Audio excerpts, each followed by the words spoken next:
Posibleng maharap sa mga kaso ang dating tagapagsalita ng Presidential Anti-Organized Crime Commission matapos manampal sa isang raid operation sa Bataan noong nakaraang linggo. Si Margel Gonzalez sa report. Sa viral video na ito, kitang-kita ang ginawang pananampal ng lalaking ito sa isang nakatalikod na lalaki sa video. Ang nanampal, nakilalang tagapagsalita ng Presidential Anti-Organized Crime Commission o PAOC na si Winston Casio. Nangyari ang insidente habang mayroon daw operasyon ng PAOC sa Bagag Bataan sa isang BPO doon na gumagawa raw ng iligal na aktibidad.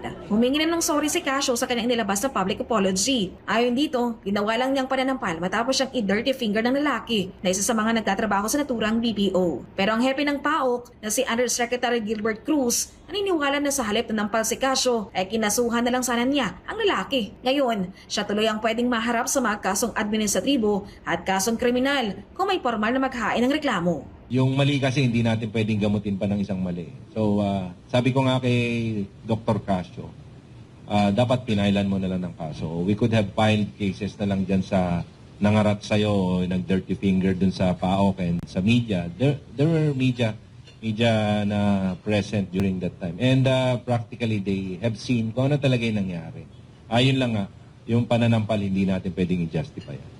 Samantala, nasa 200 na mga foreign nationals ang maaring ipa-deport ng PAOK sa susunod na linggo. Ang mga ito ay arestado sa mga nakaraang iba't ibang operasyon ng PAOK. Sa operasyon sa Bataan, isa daw sa mga timbog ay ang Indonesian wanted na ngayon ay iniimbestiga na kung bakit nakapasok ito sa bansa at nakapagtrabaho pa sa BPO. Ayon kay Cruz, hindi lisensyado ang kanilang garbing services dito sa Pilipinas. Ito po yung nakuha sa Bataan na wanted person nila na nakapanloko ng 3.3 billion sa kanila. Almost 990,000 rupees sa kanila. But converting it into Philippine money, that's 3.3. Anong ginawa niya, sir? Scamming activities? Yeah, scamming activities. Online scamming? Yeah, online scamming. Samantala, inihayag naman ng Cybercrime Investigation and Coordinating Council na magbabago ng estilo ang mga natitirang POGO operators sa bansa. Matatanda na hanggang Disyembre na lang ang operasyon ng mga ito matapos ang direktiba para sa total ban ng POGO. Ayon kay CICC Executive Director, Undersecretary Alexander Ramos, ang mga scammer magpapadala daw ng mga alarming messages gamit ang Paymaya at GCash. Kapag daw na-i-click mo ang pinadalang mensahe ng mga ito, makukuha ng scammer ang iyong account. It just started last weekend, no?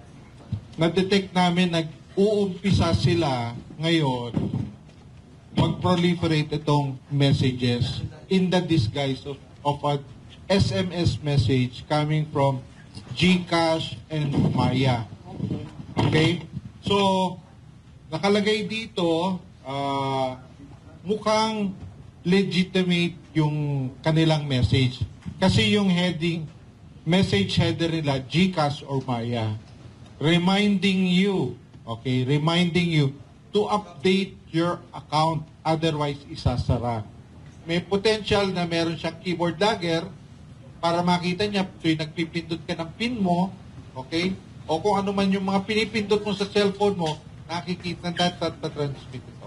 Gumagamit anya sila ng bagong teknolohiya para sa panloloko na tinatawag na MC Catchers, kung saan hindi na nila kailangan gumamit ng SIM card para makapang-scam. Programmable yan kasi ang kailangan mo lang ay isang laptop, i-connect mo yung device, yun na yun. Kaya nilang mag-exist anonymously. But this is a device that we are hunting down right now.